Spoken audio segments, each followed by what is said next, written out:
Hey there, everybody. Welcome to episode 56 of the show. I'm Jennie, and I help multi-passionate creators like you kick overwhelm to the curb and fit all of your shiny objects into a life and business you love.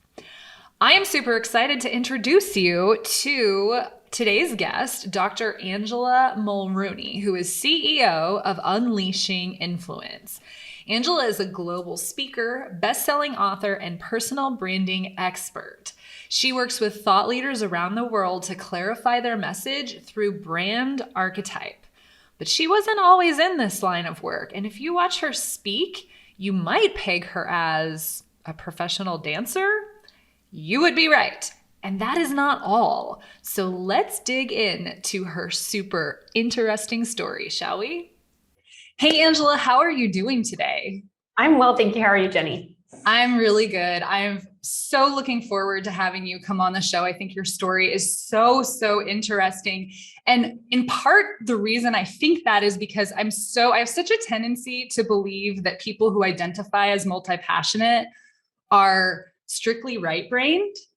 And what I love about your story is that you are a clear example of someone who has absolutely been both, right and left. So would you tell my listeners kind of where you started and then how you got from there to where you are now? So I loved teeth since I was 2 years old. So that we're not exactly sure where that came from, but I did develop this passion. So dentistry was my path.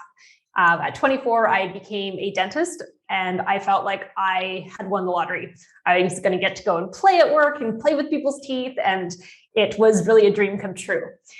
I eventually built a practice. I spent 4.5 years working for other people, trying to figure out what I liked about dentistry, what I didn't like. And I ran into an old boss of mine who was working at a practice that was completely different than the scope that I had normally worked in. So I'd primarily done pediatrics, working with children. And then this practice was adult-based, very broken down, very phobic patients. And so I had no idea what I was walking into. I was just like, oh, let's give it a try. And I fell in love with the practice, decided to buy it, even though I had no desire until that point to ever own a practice, because I was still dancing professionally at that time as well, which I'd done since I became a dentist. So I had those two things running at the same time, full tilt, both were really full time.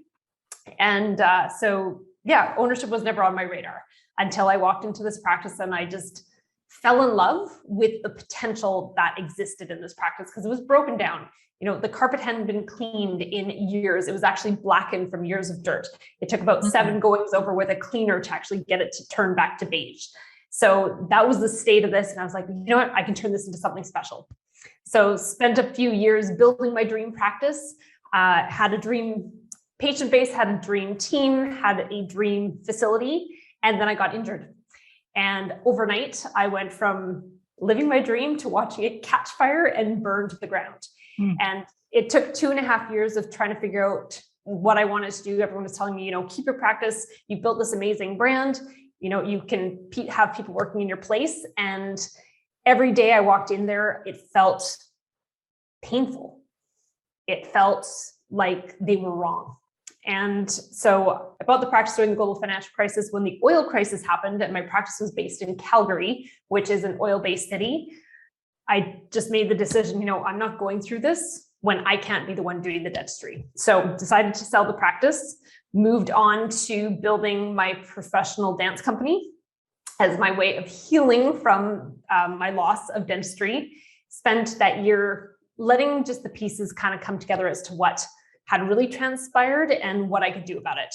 And I realized, you know, most people hadn't been through what I'd been through. Most people hadn't built the kind of practice I'd built. And so I had this knowledge that I could share with the dental community.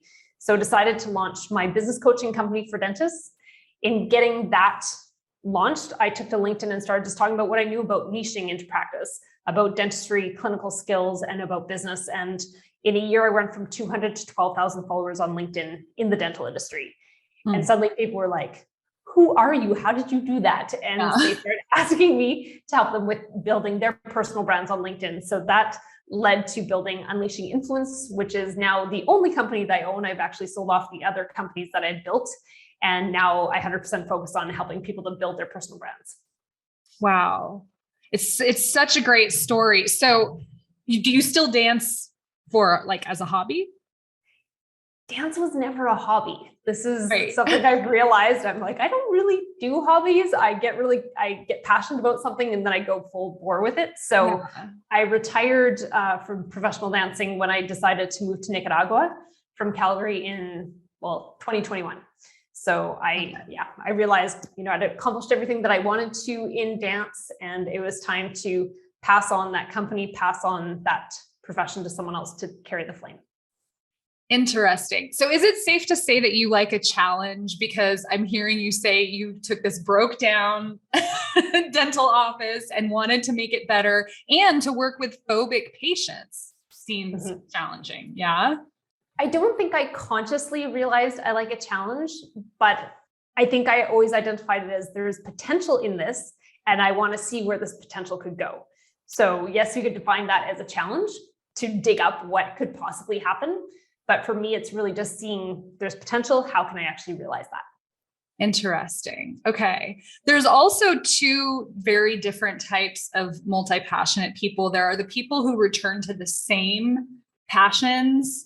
Like they might leave something behind, but they find their way back to it later. But it sounds like you are the other kind, which is known as sequential. Like you will do a thing, and then when it's time to move on, like that's just behind you.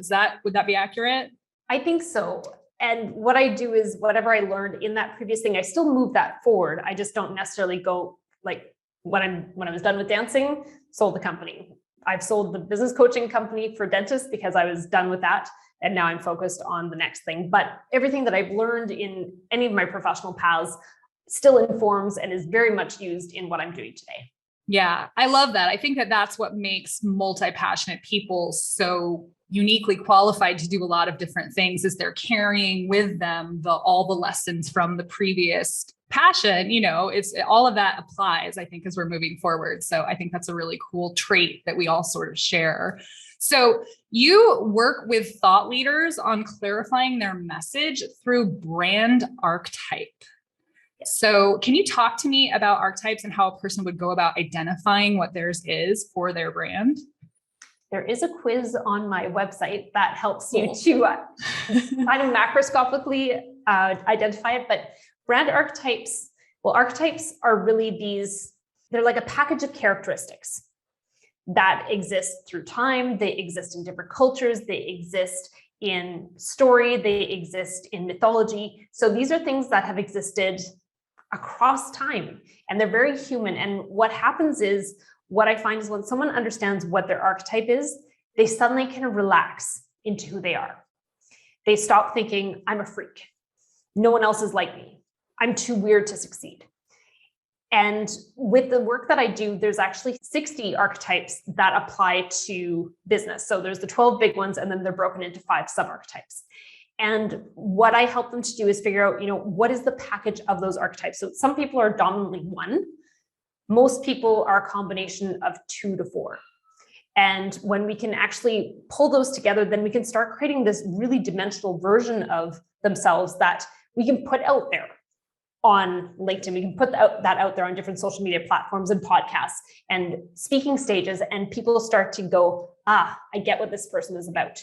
Because we can explain things in so many different ways. We can explain the same concept from 60 different archetypes, and it will still get the same point across, but the messaging, the signals that we're putting as to how we operate in the world are very different through those different archetypes. And it really gives people a playbook. It gives them a foundation for everything that they do. So they create this congruency across any messaging that they're doing. So if someone sees them on their content, someone sees them on a podcast, someone sees them in a sales conversation, or even in their regular life, they're the same across the board. So we're not starting to be like, when I'm over here, I'm going to be this person. When I'm over here, I'm going to speak this way. It starts to be, this is me. It's okay that I am who I am. People are going to either love me or hate me, but I can consistently be myself because I understand who I am. And it removes all the barriers when people are starting to step into that thought leadership position, because even if someone has been speaking for a long time, when they decide they are going to be a key opinion leader, or they are going to own this bit of information and stick their flag in the ground and say, this is what I stand for, until they really understand who they are and what they represent, they still come up with these roadblocks of why they can't do it. They're not good enough. People aren't going to want to listen to them. They're too out there for people to actually like them. And that all just starts to disappear once they really have that good understanding. Interesting. So to be clear, if you're identifying with an archetype, is that like you as a person, or can your brand archetype be different? Are they one and the same? How does that work? So I work with personal brands. So I'm helping the person to understand who they are and what they represent. Okay. When you do a corporate brand, oftentimes there's more factors involved because, there might be 3 different people who are owners in it, who are trying to create that vision. So oftentimes what will happen is you archetype those 3 different people, you find the commonalities between them, and that becomes the corporate archetype. And then they have their personal archetypes underneath that they represent. And it really depends on what the company is trying to do. Some companies are still trying to figure out, what do people want? And then they try and be that. The companies that are doing really well, though, allow themselves to lean into who they are and attract those right people who are a good fit for the kind of person that they are, the kind of values that they have. Because people more and more, especially with the millennial generation, the way that they think, they want to know the people behind the brand. They don't just want to be like, oh, it's a great brand, it's really expensive, I'm going to buy this. They're like, oh, is this person community minded? Do they share the values that I think are really important to me? And if they don't, maybe I can find an alternative that would fit better with who I am. And then I'm more comfortable spending my money with them. Yeah, that makes sense. So for solopreneurs, the identity tends to be one and the same. Correct. Okay. So I know that Carl Jung is sort of or maybe, I don't know, was he the originator of this notion of archetypes? He was, right? But did he come up with 60, or is that like, have you found more? So there's people who have dove into them more deeply and realized, this one big archetype or these big 12 archetypes, there's more to it than that. And so they've broken it down. So yes, they have taken his work and gone beyond it to really identify in a more microscopic way what archetypes will work with different people. Cool. And so there's that quiz that people can go to on your website and take that and discover what theirs is. Right. So that'll just give them an idea of which of the 12 big ones they fit into. Okay. And which one comes up most because of their answers. What I find oftentimes when I do brand archetyping sessions is they thought they were this one thing, but when we look at the sub-archetypes, then they realize they're actually over in this camp more than that original one that they thought they were part of. So it gives them a bit of an understanding. They will identify with the one that comes up more often, but that's why we want to do that deeper work, because there's more than one archetype that they fit into that really makes a whole package of who they are in the world. Yeah. And there's oftentimes a shadow archetype too, as well, right? I have been kind of rabbit holing in the last week or so over personality tests. Like I've always sort of taken them all with a grain of salt, but I recently had a guest on the show who was talking about how to get from like happiness, like from where you are to happiness. It requires a true understanding of who you are. And personality tests is a great way to get to that understanding. And I think that archetype, like a quiz about this, would play into that as well. It really helps you. It's just interesting if you don't sometimes the response that you get isn't necessarily the response that you thought you would get. And it takes reading what the other types are to sort of fully flesh that out. So I agree with you. You kind of have to, it's not just an immediate, like you've got your answer. You sort of have to dig deeper. Yes. Yeah, absolutely. All right. So you call yourself an arsonist. I love this. Advocating burning down what's holding people back to unleash their personal brand. So you touched upon it a little bit, but what do you usually find is holding people back amongst your clients? Their history of their professional journey is usually what's holding them back, because especially people who have gone to professional colleges, they've invested a ton in their education to get that degree and the education that they carried on after that. And there's pressure from society, there's pressure from their families, there's pressure from themselves to go, well, if I stop doing that, then I've wasted all this money, I've wasted all this time, I've wasted all this brain power accumulating this information. And so they tend to try and keep all this baggage, this professional baggage. You're like, well, I have to take it with me and I have to keep using it. And it's like, well, you probably don't. Like when we look at why they're doing what they're doing today and where they want to go, oftentimes where they're standing right now is not going to even close to get them where they want to go in any short amount of time. And what's usually happening is the inciting incident that started them on their path is still anchoring them. They think that because they chose that path, they still have to stay on that path to some degree. And what I found is a lot of people, especially with the pandemic, their worlds burned down from what they thought was going to be their future, whether it was financially, it was professionally, it was personally. And they're still holding on to that fairy tale of what could have been instead of looking at what could be.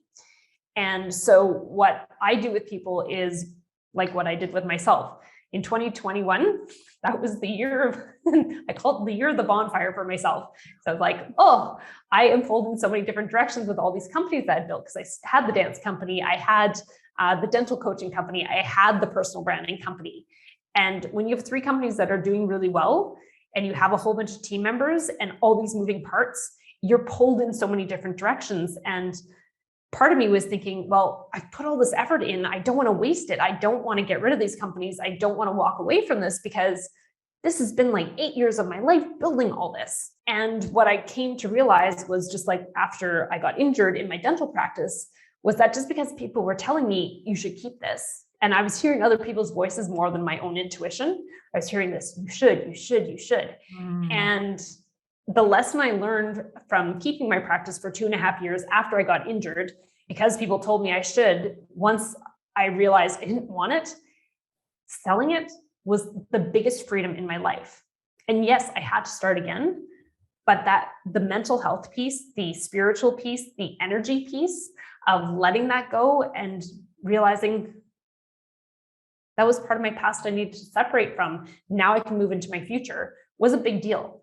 And so that's what I applied to my companies. I decided to sell off all the pieces that weren't working. And I picked my favorite thing from each of those companies and pulled them together to be able to do what I'm doing today. So again, I haven't let go of all the information. I've just recycled it and repackaged it in a way that makes sense to what I want to be doing today. And so that's what I help people with as well, is, yes, you have all these skills, but which ones do you actually love doing? Mm-hmm. The clients that you have on your schedule, which ones do you actually love seeing? And which ones are you like, oh God, do I have to see Angela today? Like, I don't have the patience for this. And if you're seeing skills or you're seeing clients that make you feel that way, here's the match. Let's start burning down those pieces that aren't working for you, so you can clear the decks to get you to where you want to go, so that you're living into your passion every day. Yeah, that's so great. I think that the sunk cost fallacy is something that plagues multi-passionates. Would you say that your clients tend to be multi-passionate? Like, you're speaking to this exact audience. I just wonder if you've discovered that commonality. The people I work with are highly talented. And so for them to pick a lane and niche into that is a challenge, because they also think they're leaving money on the table by not going after all their talents and using all their talents in their advertising and their marketing.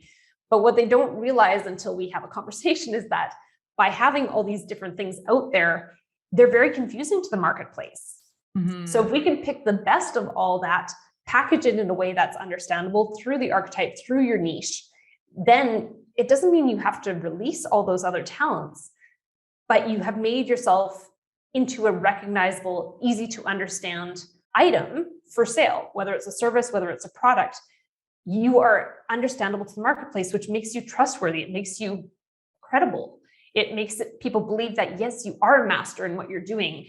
And it is the scariest thing that you can do. I have to admit, 2021 was terrifying for me. So I'm like, well, what if this doesn't work? I feel like I'm putting all my eggs in one basket. And by 3 months after the final divestment of my companies, I was making more money than I had the last 8 years in that first month, 3 months out from the final sale. So it proved and reinforced that it was the right thing to do. And I knew this all along, but I fell into that fear mindset of scarcity as well, that if I didn't have all my things out there and using all my talents in all these different ways that I'd built, then I was going to fail. It's so interesting to me, because you were on LinkedIn talking about niching, but you were also doing 3 different things at the same time. And niching is a really tricky conversation for us, like a lot of us don't want to just do one thing. So I'm sort of wondering how, like, what your advice is around that topic so that people don't panic at the notion of having to do one thing forever and none of the other things. The thing about niching is it doesn't mean you're going to be bored. It doesn't mean there's only going to be one dimension ever to what you're doing. When you have an expertise, that expertise doesn't mean you know one thing. It means you know one thing to a greater depth. And there's so many different subtopics, there's sub-expertise in there that you can be chasing to support that main thing that you're putting out there as your expertise. So you're not going to get bored.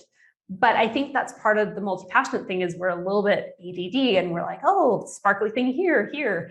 And so we want to chase all those sparkly things. But if you have that lane, there are a whole bunch of jewels that you can discover in that lane that you can own, you can understand better, you can continue studying and becoming even more masterful at those little pieces, but you just have to pick that overarching topic that you are going to be that master at. Yeah, I like that. That's good because I think it scares us so much. And so the idea that there is such a thing as niching that doesn't mean giving everything away. I like that there's a line you can walk. It sounds like it's a little bit figuring out how to do that is like clearly your wheelhouse. That's why people should hire you because you've sort of nailed that. But yeah, that it is possible to do both is, I don't know, it just makes me very happy. So I'm curious, when you went on LinkedIn from 200 to 12,000 followers, like that is amazingly impressive. Obviously, that's why people came out of the woodworks to ask you what magic you were working. To what do you attribute such an amazing increase in such a short period of time? Well, when I started on LinkedIn, I was given some really terrible advice from someone that I thought was really, really smart. And the person told me, Ange, you need to blend in before you stand out because you are too out there. Because I've got this crazy curly hair, shaved side of my head. I'm sassy. I am very blunt. I have no filter on my face. So whatever I'm thinking comes out on my face, even if my mouth hasn't said it. And he was like, you're going after dentists. You're trying to build a coaching company for dentists. They're conservative. They don't want someone who is going to hit them over the face and say, why are you doing that?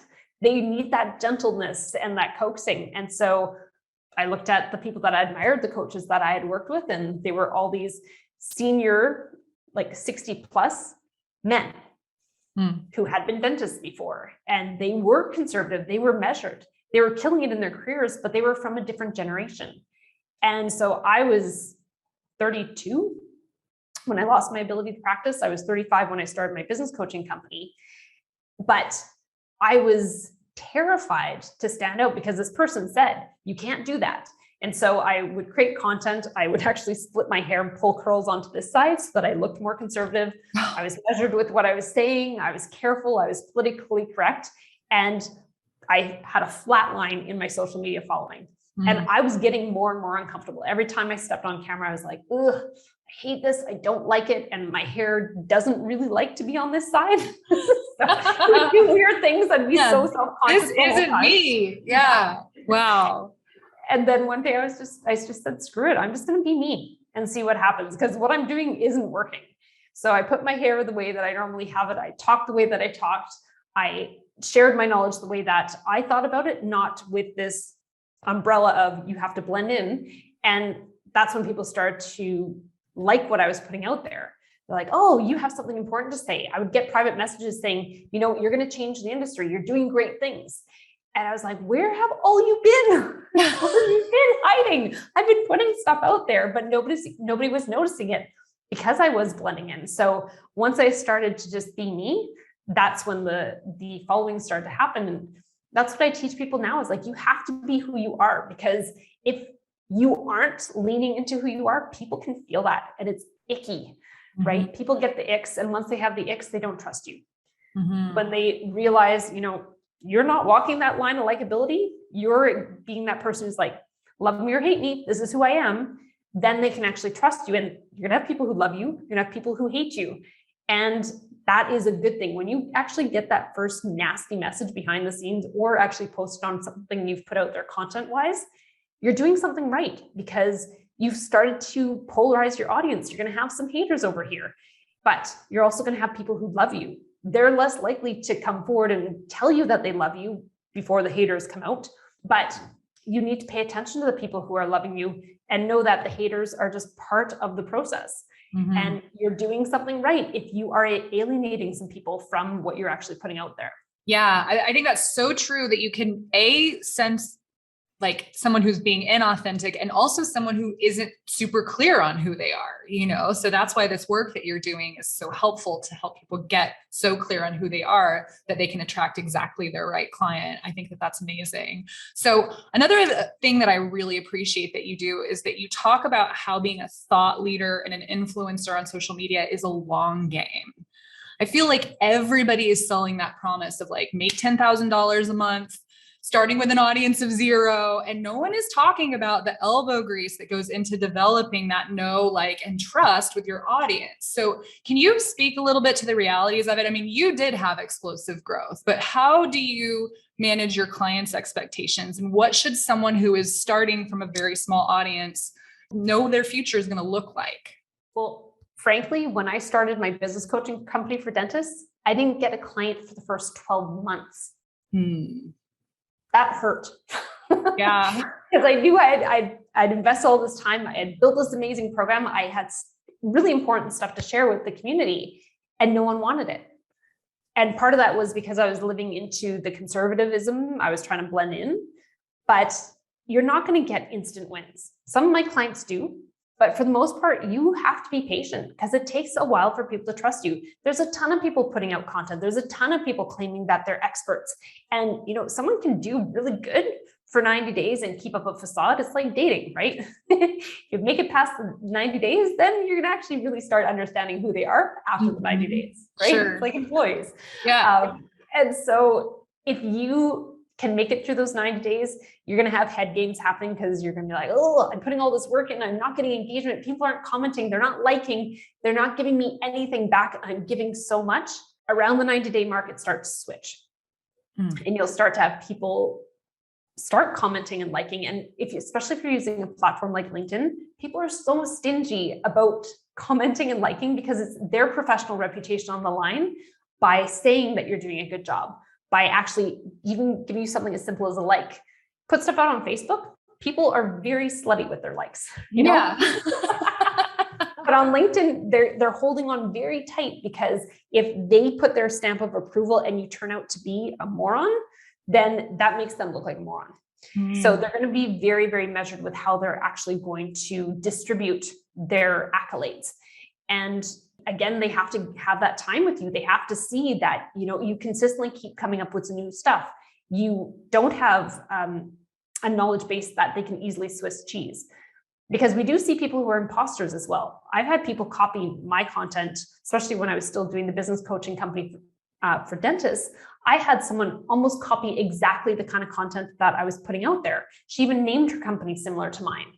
But when someone would ask her a question, she didn't have that experience. She didn't have the expertise. She wasn't a dentist. She didn't have the same passion to support the information that she was copying. And so she was dead in the water very quickly, because people, first of all, they're like, did you know this person is saying the same thing as you are? She's using the same metaphors. And I'm like, it is what it is. She's going to give herself enough rope and hang herself, because she's trying to copy what she's doing. So you have to just be who you are and own where you're at. You can't expedite your thought leadership.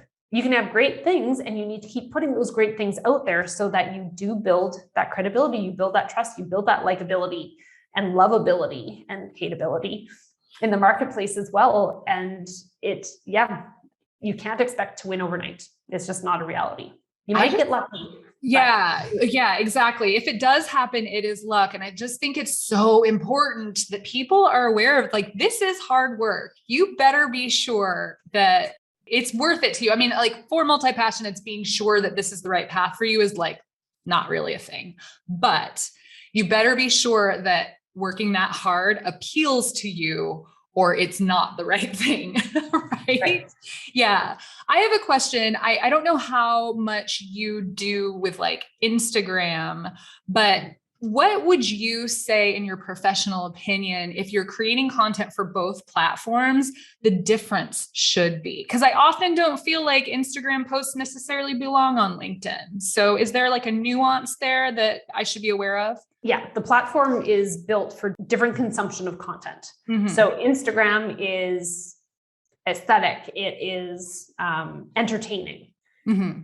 LinkedIn is people want good business information to be able to move their own profession forward, to move their business forward. So you have to approach very differently how you're putting things out there. Your audience is probably on both, but if you try and put very LinkedIn serious, smarty pants stuff on Instagram, it's not going to do very well. Like I still have my Instagram account, but I don't use it because no clients come to me from Instagram. All my clients come to me from LinkedIn because the way that they think about information, they consume what I put out there better on LinkedIn than when I tried to recycle it on Instagram. I wasn't playing the algorithms differently because I knew what worked on LinkedIn. I was like, well, I'm just going to feed some stuff out there on a different platform just to do it. And it totally failed. So that's why I have picked one platform, and I would suggest pick one platform because again, your people are going to be on both those platforms. You just have to hit them the right way with the information and do some research. Where do they make their buying decisions when it comes to, if it comes to business, where are they making those buying decisions? If it comes to consumption of services, where are they making those buying decisions? And then figure out which platform is actually going to serve you best and go hard at that one platform because it's a completely different set of rules between all the different platforms. Yeah, that makes me like relax, the idea that just devoting your focus to one could actually be the correct move, because I feel like I've been taught that I like need to be everywhere and it's very stressful. So yeah. And it hadn't occurred to me that in the coaching realm, because there are so many coaches on Instagram, but in the coaching realm, that LinkedIn might actually be where a lot of my people are. Like you say, they're in both, but that it's an interesting thing to look into. And I appreciate that insight, because I do know that they require different kinds of posts, but I haven't quite nailed the LinkedIn style necessarily yet. So something to work towards. So when you and I spoke before, you said that one of your aims has been to work fewer hours. And obviously by giving up the other two businesses, you have probably managed to ensure that for yourself. But what specific tips would you have for my audience to incorporate a bit more time freedom? You've already given us a couple good ones, but what else do you have? Well, I think as professionals, we have a little bit of martyrdom when it comes to the hours that we're putting in. And I get sucked into that too. I'm like, if I just work a little bit harder, people will like me more and I'll like me more and I'll feel better about myself. And you're not creative when you're working super long hours. You're just not. You're not going to come up with great ideas. You're not going to serve your clients at the highest level. And so I spent 8 years after losing my ability to practice doing everything the hard way, doing it the hardest way I possibly could, putting in as many hours as I possibly could. And now I'm looking back at it and going, okay, I learned my lessons. I put in the hard work. Now it's time to work smart. And it doesn't mean I'm coasting. Like the hours that I'm working hard, but I'm allowing those off hours to let my mind relax to be able to pull in more information. And one of the biggest things that I did that helped me to stop taking on things that I shouldn't take on is I have this board over here that says things Angela is allowed to say yes to. And there's 3 things on it. So one says I'm allowed to say yes to speaking. So that includes podcasts, speaking from the stage, doing webinars. The second one says coaching, and it only says coaching, personal branding. So if someone asks me specifically for business coaching, that's a hard no. It has to be personal brand coaching. Okay. Yes, I'll pull in that business coaching, but if that's all you want, I'm not your girl. And then the last thing is brand archetyping. So if someone just wants brand archetyping for their personal brand, then I can say yes to that. But if someone asks me for something outside those 3 things, it's a no. I have lots of people I can refer them to who will happily do those other tasks, but I want to stay in my specialty. I want to become more masterful at my specialty, at my niche, so that I can continue to be more expert at what I'm doing, I can do a better job for my clients, and I can start to have a bit of balance in my life because it's been out of balance for a long time. Yeah, that's amazing. Like saying no is so hard for really everybody, but I think especially for people who are distracted by sparkly things. And I love the idea of having just a framework. Like this is very simple. A, B, or C. Is it not one of those things? It's a hard pass. So that's genius. I really, really appreciate that. Thank you. That's great. You're welcome. Yeah. So I'm so grateful for this conversation. This has been so illuminating. And I would love if you would share with me where my listeners can find out more about you. So you can go to my website, unleashinginfluence.com. If you want to set up a call, just add /contact after that. And on LinkedIn, I post content regularly as well. So you can go on there and follow and get a lot of really great information on how to help yourself to build your personal brand. Fantastic. Now, is the podcast a thing of the past as well? Or are you still doing that? It is on hold right now because I wanted to reinvent it. So that will probably be being launched again this summer. It's called the Badass Entrepreneurs Club. Love it. Right now, it is on pause. Very cool. All right. Well, I will keep an eye out for that. And I just want to thank you again for being here and being so generous with your time. This was absolutely amazing. My pleasure. Thanks for having me, Jennie. All right. Talk to you soon. Bye-bye. Bye. So you guys, that conversation was chock full of tips that I intend to implement immediately. Thank you so much for listening. I hope you found some nuggets of wisdom in there for yourself that you can apply to your life, your business, or your brand ASAP. If you did find this content valuable, you can leave a tip at buymeacoffee.com/Jennie O'Connor, or you can support the show by rating and reviewing, which will make me love you forever. For 2 more weeks, if you screenshot your review and post it on social media, tagging me at Your Creative Fairy Godmother, you will be entered to win a tank top or t-shirt with my favorite quote of all time on it: multi-passionate, useful AF in a zombie apocalypse. It says AF, so it's not profanity, so you can wear it to church.